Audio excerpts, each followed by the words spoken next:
yang tidak bisa dipisahkan, keberagamaan Indonesia, khususnya agama Islam Nahdlatul Ulama dengan Pondok Pesantren Tebu Ireng. Walaupun hari ini banyak orang-orang yang berusaha untuk menjauhkan walaupun tidak akan berhasil, karena terlalu banyak sumber sezamannya, Mbak Hasyim Asy'ari. Terlalu banyak sumber sejaman. Bagaimana narasi hari ini yang dikatakan bahwa seorang Mbah Hasyim Asy'ari pernah berguru kepada atau pernah diperintahkan oleh seorang Habib namanya Habib Qasim untuk mendirikan NU. Padahal yang kita tahu. Saudara sekalian, ini merupakan video respon daripada Ki Haji Omruddin Utsman Al-Bantani. Bagaimana beliau angkat bicara terkait dengan ajakan perang Rizik Syihab. Dan beliau tegas, Ki Haji Omruddin, bahwasanya tidak mau perang. Karena kita sesama pribumi harus saling menjaga perdamaian. Tidak ada perang-perang. Orang Banten pun diajak perang. Kalaupun sudah kepepet, tidak ada jalan lain. Orang Banten adalah orang yang sangat luar biasa di dalam berperang. Nah, kurang lebih seperti itu yang akan disampaikan oleh Ki Haji Omruddin. Selengkapnya mari kita sama-sama simak video berikut. Silakan. Mbah Hasyim ini pernah baca sebuah buku tentang Sayyid Ulama Il-Hijaz yang ditulis oleh Jawa Timur tahun 70. Beliaulah orang pertama yang menulis sejarah tentang Syekh Nawawi Kenara. Beliau cucu daripada Syekh Ahmad Zaini Dahlan yang ada di Jawa Timur. Beliau ingin tahu sejarah dari Syekh Nawawi Kenara.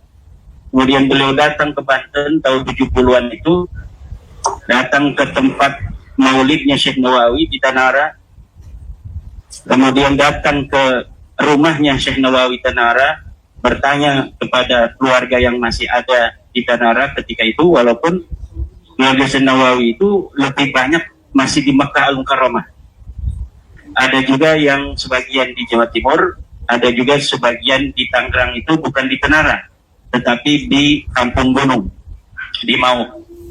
Kalau yang di Tenara kebanyakan itu masih ponakan-ponakan beliau. Dari adik-adik Syekh Nawawi Tenara, Ki Tamim, Ki Syihabuddin, Ki Abdullah, termasuk daripada Kiai Ma'ruf Amin yang ada di Kresek ini, itu dari Kiai Abdullah itu. Karena Syekh Nawawi itu punya ayah namanya Syekh Umar. Syekh Umar itu dulu ngajinya di Cakung, di Kresek ini, kepada Syekh Syarif, atau di sini dikenal Kiai Ayyif. Itu Syekh Nawawi Al-Bantani itu sering dibawa oleh ayahnya. Itu sejak kecil itu sudah terlihat kecerdasan beliau. Jadi pernah katanya Syekh Nawawi yang masih kecil itu ketika sudah ngaji amil, an-naw'ul awwal wa khurufun tajurul isma faqat, itu al-ba'u, setiap yang ada B harus dibaca jer begitu.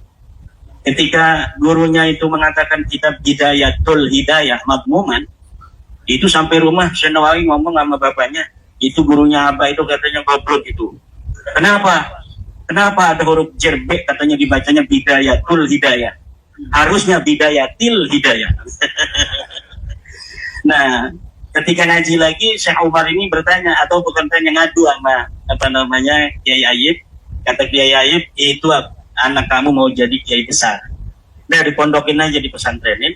Maka sejak kecil Syekh Nawawi itu sudah dipesantrenin di pamannya di Lopak, di Serang, namanya Kiai Sahal. Nah, sini juga. Kemudian umur 15 tahun mondok ke Mekah. Di Mekah itu dalam buku yang pertama kali ditulis oleh Haidar itu dikatakan pertama itu hanya 5 tahun. Jadi umur 20 tahun itu pulang. Kemudian selama 17 tahun ada di Tanara, meneruskan pondok ayahnya itu. Kemudian umur 37-an, itu baru kemudian beliau balik lagi ke Makkah Al-Mukarramah sampai wafat. Walaupun berbagai macam versi berapa tahun beliau ada di Tanara itu berbeda-beda, tetapi kalau kita melihat sejarah pertama, buku yang ditulis oleh seorang penulis sejarah biografi beliau, yaitu Haidar, yang bukunya masih punya saya, karena waktu S2 saya itu mengambil tesis judulnya Syekh Nawawi At-Tanara Al-Bantani wa qauluhu fi ahlil kitab fi kitabihi Marah Labid di tafsir Al-Quran Al-Karim, atau apa itu namanya, panjang itu tafsirnya, yang kita kenal dengan tafsir Munir ini. Jadi tafsir Munir yang akan dibaca oleh Kiai Taqiyuddin itu adalah objek penelitian saya waktu S2 di Institut Ilmu Al-Quran. Jadi selain nanti bicara tafsir, juga harus bicara tentang biografi. Sedangkan pada saat itu 2007-2008 sangat sedikit sekali masih kita bisa jumpai tulisan tentang sejarah hidup beliau. Nah, salah satu yang saya temukan adalah karya Haidar dari Jawa Timur, cucu dari Syekh Zainuddin Dahlan. Karena Syekh Zainuddin Dahlan itu mempunyai keturunan di Jawa Timur. Juga yang kedua adalah karya dari Kiai Romli dari Tanara sendiri. Nah itu, di dalam buku itu beliau bicara tentang Syekh Hadratus Syekh Hasyim Asy'ari. Karena penulis ini Haidar mondoknya di Tebuireng. Jadi Haidar ini mondok di Tebuireng dan dia diajar oleh Syekh Hasyim Asy'ari. Nah, menurut Haidar ini, Syekh Hasyim Asy'ari kalau membaca kitab Fathul Qarib katanya, kemudian mengambil pendapat-pendapat ulama, ketika sudah sampai kepada mengambil pendapatnya Syekh Nawawi, nampak betul beliau bersedih dan berkaca-kaca. Itu ada di tulisannya itu. Mungkin di Shopee sekarang ini dicetak ulang ya, karena itu dicetak tahun 70-an. Zaman sekarang enak sekali kita, kalau ada buku-buku yang sudah jarang itu bisa cari di Shopee apa namanya bajakannya. Jadi kalau aslinya mahal itu di Shopee pasti ada bajakannya. Jadi bajakan itu membantu buat kita santri yang kurang dana juga, yang ingin memiliki buku-buku masa lalu. Nah, itu adalah sebuah berita awal yang sangat berharga sekali tentang bagaimana pengakuan dari Hadratus Syekh Hasyim Asy'ari tentang sosok dari ulama Banten yang bernama Syekh Nawawi Al-Bantani. Dan itu juga merupakan sumber sezaman dari seorang tokoh bernama Syekh Nawawi. Karena apa? Karena yang meriwayatkan adalah murid daripada Hadratus Syekh Hasyim Asy'ari yang mendapatkan langsung dari Syekh Nawawi Tenara. Jadi ini terkonfirmasi. Ada tokoh yang tidak terkonfirmasi. Dikatakan besar di masa lalu, tetapi ketika dicari sumbernya, di masa itu tidak bisa dijumpai. Kitab-kitab yang banyak itu di masa di mana tokoh itu dikatakan hidup di masa itu, ketika dibaca satu persatu tidak ada satupun yang membahas tentang tokoh yang dimaksud. Nah itu sering sekali kita jumpai dalam tokoh-tokoh dari kaum Ba'lawi itu. Berarti itu bisa disimpulkan sebagai tokoh fiktif. Tapi Syekh Nawawi Tenara itu mempunyai sumber primer, yaitu 100 lebih kitab-kitab beliau yang sudah dicetak maupun yang belum dicetak, yang manuskripnya bisa ada di berbagai macam perpustakaan. Ketika saya di Mesir, saya mendapatkan satu kitab yang tidak sampai ke Indonesia, tetapi ada di Mesir, yaitu sebuah kitab kayak kitab Barganzi begitu. Jadi kitab yang khusus untuk marhaba. Jadi ada itu kan sekarang ada Barjanji, ada Tibai, ada juga yang nah itu Syekh Nawawi pun punya. Namun saya belum ada kesempatan untuk mencetak ulang kembali.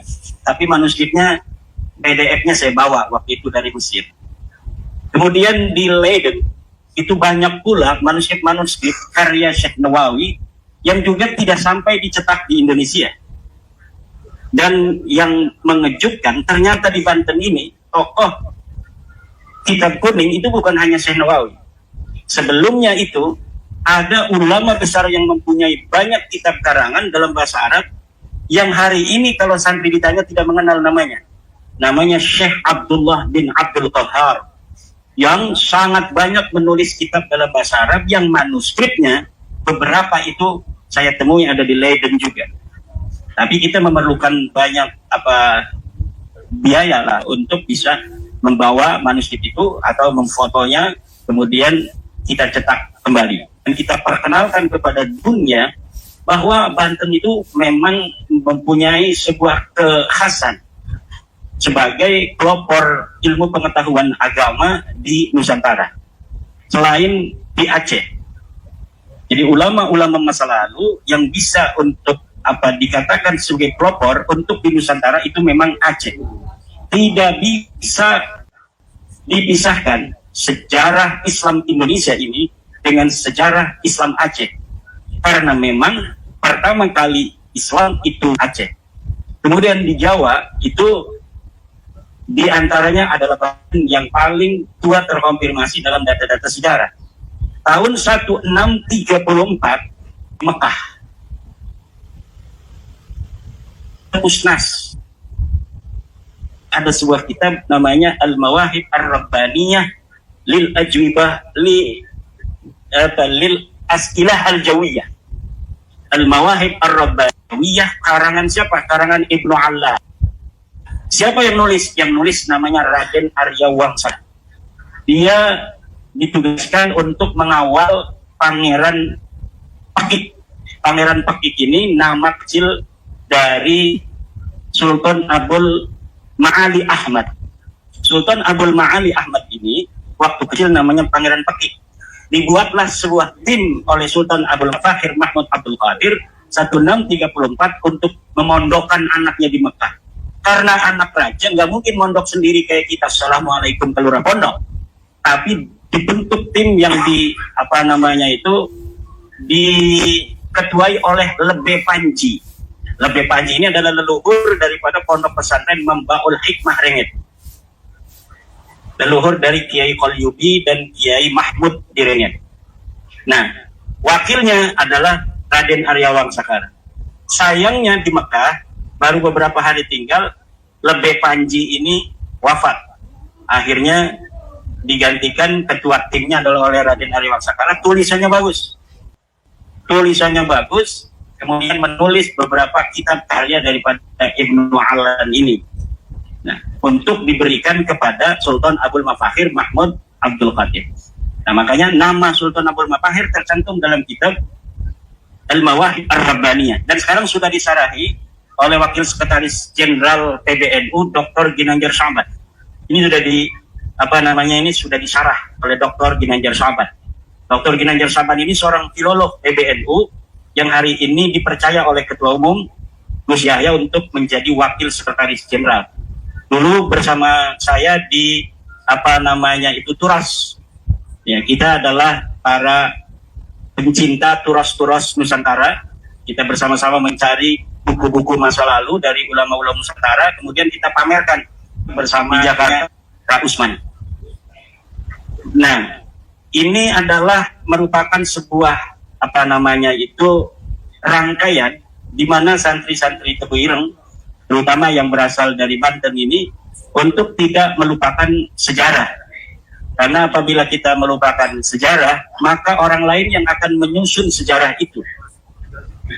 Kalau sejarah itu yang luar biasa kemudian dibiarkan oleh kita dan kemudian dibuat sejarahnya orang lain, dipencongkan sejarah itu, ini akan berbahaya untuk anak keturunan kita di masa yang akan datang. Orang yang tidak punya sejarah saja, itu mereka mau menulis-nulis sejarah leluhurnya walaupun palsu. Kenapa orang Nusantara, ulama-ulama Nusantara, terutama alumni Tebu Ireng yang merupakan alumni dari sebuah pondok pesantren yang berjasa besar bagi perkembangan Islam di Nusantara, khususnya pada abad ke-20, 1900-an sampai hari ini, yang tidak bisa dipisahkan. Keberagamaan Indonesia, khususnya agama Islam Nahdlatul Ulama, dengan pondok pesantren Tebu Ireng. Walaupun hari ini banyak orang-orang yang berusaha untuk menjauhkan walaupun tidak akan berhasil, karena terlalu banyak sumber sezamannya, Mbak Hasyim Asy'ari. Terlalu banyak sumber sezaman. Bagaimana narasi hari ini yang dikatakan bahwa seorang Mbah Hasyim Asy'ari pernah berguru kepada atau pernah diperintahkan oleh seorang Habib namanya Habib Qasim untuk mendirikan NU. Padahal yang kita tahu dalam sejarah bahkan tokoh sejarahnya juga waktu itu masih ada, yaitu Mbah As'ad, dan pernyataan beliau itu berhasil kita rekam, yang menjadi sumber sejaman yang tidak terbantahkan, bahwa pendirian Nahdlatul Ulama adalah oleh ulama-ulama Jawa Timur, Jawa Tengah khususnya, ditambah Jawa Barat, kemudian dengan isyarah ilahiyah rabbaniyah dari Mbah Khalil Bangkalan, di mana Mbah As'ad Syamsul Arifin oleh Mbah Khalil untuk membawa tasbih dan tongkat, kemudian diberikan kepada Mbah Hasyim. Dan ini tidak bisa dibantah. Nah, sekarang ada narasi-narasi baru di mana sejarah keluhuran pendirian NU itu mau dibelokkan. Nah, kalau kita diamkan, masa depan sejarah NU itu akan berubah arahnya sesuai dengan keinginan orang-orang yang merubahnya, jika kita sebagai penerus dari Mbah Hasyim Asy'ari tidak mau menjaganya. Memang NU tidak didirikan oleh Mbah Hasyim Asy'ari sendiri, mustahil organisasi besar didirikan oleh seorang tokoh. Walaupun beliau besar, Mbah Hasyim, tetapi NU didirikan oleh banyak ulama, yang ulama itu kemudian sepakat untuk menjadikan Mbah Hasyim sebagai pionir dan Rais Akbar yang pertama. Itu sejarahnya. Walaupun mungkin ide-ide dasarnya memang dari Mbah Hasyim, tetapi ketika mau mendirikan, misalnya Ki Rafiyuddin mendirikan Patsun, memang Ki Rafiyuddin punya pikiran sendiri, tapi nggak mungkin bisa mendirikan Patsun yang hari ini begitu luar biasa kiprahnya di tengah masyarakat Banten, khususnya para alumni-alumni Tebu Ireng, kalau tidak dibantu oleh Kiai Syadili, Tabari Syadili, Kiai Taqiyuddin, Kiai Abdullah Musta'in, Kiai Mahrus, dan semua alumni-alumni Tebu Ireng. Tidak mungkin. Begitu pula pendirian Nahdlatul Ulama. Yang mendapatkan ilham Rabbani adalah Mbah Khalil. Diberikan kepada Mbah Hasyim. Mbah Hasyim kemudian mengajak para ulama. Banyak ulama-ulama yang ikut. Nah, kemudian ada katanya, sejarah beberapa orang yang ikut dalam awal NU, kemudian sejarah dada. Itu teknis organisasi, dinamika yang ada pada saat itu. Dari mana saya tahunya? Dari ketika Perjuangan Wali Songo Indonesia ini dibentuk. Perjuangan Wali Songo ini dibentuk awalnya beberapa orang. Kemudian banyak yang mendukung pengurus. Kemudian karena ada dinamika ketidakpuasan individu, akhirnya dia berhenti.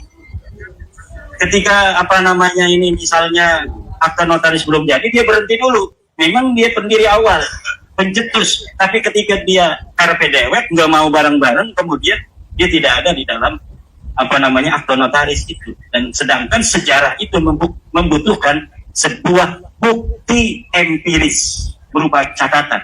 Makanya Yai Rafiyuddin ini, anggota-anggota ini harus dicatat, nanti bikin sebuah bunga rampai, buku bunga rampai Patsun alumni Tebu Ireng kiprah di Banten. Siapa saja yang hadir ketika acara pengajian di pesantren Kiai Taqiyuddin di Bogor, dihadiri oleh Kiai Kobari, Kiai Rafiyuddin, Kiai Abdullah, dan para alumni lainnya, dicatat semua ya. Karena ini bukti sejaman akan sahabat-sahabat kita ini semua. Nanti kalau cucu-cucunya 100 tahun lagi ingin tahu, dulu katanya mbah saya itu alumni Tebu Ireng, ada nggak catatannya di dalam buku alumni Tebu Ireng dari Banten? Ternyata Patsun membuat tahun 2025 sebuah buku bunga rampai yang di dalamnya ada foto-foto kegiatan, di dalamnya ada nama-nama. Kemudian akan dilihat, wah ini kakek saya ini merokok aja ngajinya ini. Alhamdulillah ada nanti. Ini bukti sejaman untuk anak cucu kita nanti 100-200 tahun yang akan datang. Oh wajahnya kok apa kakek kita begini, udang-udangnya hijau. Jangan-jangan udang hijau itu mau perang dia. Ternyata Syekh Tabari Syadili. Kalau beliau ke rumah saya ini udah dari dulu 2015-2016 sama-sama mempunyai kepedulian terhadap Kesultanan Banten. Kita mendirikan bersama beliau Rabitah Kesultanan Banten untuk bagaimana menjaga warisan-warisan leluhur, budaya dan agamanya. Nah ini dari dulu. Jadi beliau ini nggak usah pakai Google Map ke sini. Nggak usah pakai Google Map kalau beliau. Merem aja udah nyampe. Alhamdulillah, saya sebagai tuan rumah mengucapkan banyak terima kasih. Pada malam hari ini rumah dan pondok pesantren saya diberi kehormatan untuk menjadi tuan rumah di dalam acara sakral dari Patsun, alumni pesantren Tebu Ireng, sunnya itu saresehan untuk negeri. Karena memang seorang murid tidak akan jauh dari gurunya. Ketika gurunya Mbah Hasim seorang ulama yang patriotik, kebangsaan dan ketanah airan, dan ini dibuktikan oleh beberapa manuskrip resolusi jihad, fatwa jihad beliau, maka santri-santrinya pun penerus dan alumni dari Pondok Pesantren Tebu Ireng memiliki sikap yang sama. Selain i'dadul mutafaqihina fiddin, Pondok Tebu Ireng itu, Pondok Tebu Ireng sudah terbukti melahirkan para alumni-alumni yang mempunyai kepedulian terhadap bangsa dan negara lebih dari yang lainnya. Alhamdulillah. Memang Pondok Pesantren itu tugas utama adalah i'dadul mutafaqihin. Tapi dalam setiap pengajian wajib kita sebagai pengasuh pondok untuk juga menggelorakan semangat kebangsaan, semangat cinta tanah air, cinta kerukunan. Nggak mau perang kita dengan sesama bangsa kita, maunya rukun kita sama bangsa. Ya, yang namanya tesis nggak usah dibalas dengan perang, dibalas saja dengan antitesis lagi, atau dibalas dengan dalil PS dalil. Kalau perang, ya orang Banten nggak usah dia ngomong gimana orang Banten kalau perang, ya kan, nggak usah diajarin lah ya. Tapi tugas kita adalah menjaga negara dan bangsa kita untuk tetap damai. Kita bantu pemerintah kita untuk menciptakan kedamaian di atas tanah air kita Indonesia, di mana dulu ratusan ribuan nyawa dari luhur kita telah dikorbankan demi terwujudnya kemerdekaan ini. Dan ketika kemerdekaan dan kedamaian sudah kita raih, maka hifdzul maujud ini hukumnya wajib. Hifdzul maujud menjaga yang ada, yaitu negara kesatuan Republik Indonesia. Kedamaian dan ketertibannya harus menjadi perhatian yang utama bagi kita. Dan ini adalah yang diwariskan oleh Mbah Hasim Asy'ari, diwariskan oleh Mbah Khalil Bangkalan. Mbah Khalil Bangkalan itu mengaku dirinya itu sebagai murid Syekh Nawawi. Sebenarnya beliau itu tidak seperti Mbah Hasim ngaji pada Syekh Nawawi. Tapi kenapa Mbah Khalil ngomong beliau ini adalah murid dari Syekh Nawawi Tanara? Karena di dalam buku Haidar itu dikatakan bahwa Mbah Khalil itu banyak berdiskusi, karena satu letting berdiskusi dengan Syekh Nawawi. Jadi nggak ngaji satu kitab apa gitu, enggak, tapi berdiskusi, bahkan kadang-kadang adu dalil, debat-debatan. Tapi kemudian ketika beliau pulang, beliau mengaku sebagai muridnya Syekh Nawawi Tanara Al-Bantani, karena beliau ke Mekah itu sudah luar biasa pinternya Mbah Khalil Bangkalan. Syekh Nawawi Tanara ke Mekah itu ya sudah pinter, karena sudah ngaji sebelumnya. Tapi kemudian ada perdebatan, diskusi di dalam buku Haidar itu disebutkan. Dari situ Mbah Khalil mengakui bahwa Syekh Nawawi Tanara itu sebagai gurunya. Luar biasa debatan, kemudian mengaku gurunya. Alhamdulillah ini Ketua MUI Kecamatan Kresek hadir, Kiai Abdul Muhid. Coba angkat tangannya, takut ada yang... Nah ini Kiai Abdul Muhid ini adalah Ketua MUI dari Kecamatan Kresek, sekaligus merangkap pangkatnya kakak saya. Demikian sebagai tuan rumah, Kiai Taqiyuddin, mohon maaf. Mari kita dengarkan bersama pengajian yang akan dibawakan oleh Kiai Taqiyuddin, oleh Kiai Tobari Sadili. Mudah-mudahan kita bersama mendapat barokah. Karena kitab yang akan dibaca oleh Kiai Taqiyuddin pun kitabnya Mbah Syekh Nawawi Tanara Al-Bantani.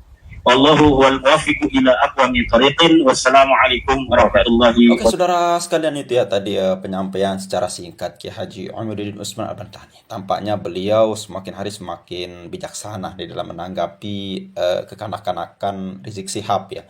Sedikit-dikit kalau ada yang tidak sepaham dengan dia, kalau ada yang berbeda dengan dia, langsung ngajak perang, ngasah golok dan lain sebagainya. Dan itu bukan ciri khas orang-orang pribumi, saudara sekalian. Itu adalah ciri khas orang-orang yang memang berada di luar negeri kita, seperti Timur Tengah ya. Dan sampai sekarang negara-negara mereka yang perang saudara di ambang kehancuran, saudara sekalian. Contohnya seperti Suriah dan lain sebagainya itu, saudara sekalian. Nah, kita sebagai rakyat pribumi seyogianya tidak boleh berperang, apalagi saling menumpahkan darah, saudara sekalian. Seperti yang dicanangkan oleh Rizik Sihab. Ya, meskipun bagaimanapun keadaannya, tidak boleh untuk berperang. Karena yang namanya perang itu, saudara sekalian, itu adalah jalan-jalan terakhir dan tidak ada orang yang beruntung gara-gara perang. Tidak ada orang yang untung, yang menang dan yang kalah semuanya rugi, saudara sekalian. Dan bagaimana hukumnya ketika Anda takbir, Allahu Akbar, yang lainnya Allahu Akbar, saling bunuh-membunuh, saudara sekalian. Itu hukum matinya apa, saudara sekalian? Toh pun itu gara-gara berbeda pendapat. Berbeda pendapatnya itu pun di masalah furu'iyah. Ya, kalau Ki Haji Muhyiddin mengatakan bahwasanya sholat 5 waktu itu tidak wajib, haram bahkan hukumnya. Nah, barulah di sini kita memerangi Ki Haji Muhyiddin. Tapi kalau ini furu'iyah, saudara sekalian, orang percaya dengan nasab Anda, ya, orang tidak percaya dengan nasab Anda, lalu kemudian menelitinya, bukan berarti orang yang tidak percaya dengan nasab Anda itu salah dan wajib untuk diperangi, saudara sekalian. Kita semua di sini meneliti dengan ilmu, dengan bukti yang ada. Ataupun kalau tidak didukung atau tidak dipercaya oleh Anda, silahkan buktikan bahwa nasab Anda itu benar, saudara sekalian. Jangan menuduh orang mengadu domba kiai antara habaib. Siapa yang mengadu domba Anda? Untuk apa kita mengadu domba? Apa untungnya kita mengadu domba Anda? Itu, saudara sekalian. Mungkin Kiai Haji Muhyiddin di sini tidak mau melihat pertumpahan darah lah antara pribumi dan pribumi. Saya yakin ketika mungkin terjadi perang nanti, pribumi akan pribumi hendak lawan. Tidak mungkin para habaib ini, saudara sekalian. Tidak mungkin. Tidak mungkin golongan mereka ikut perang dengan pribumi. Pasti yang ikut itu hanyalah pribumi-pribumi yang sudah didoktrin. Oke, mungkin hanya itu saja. Sekian. Assalamualaikum warahmatullahi wabarakatuh.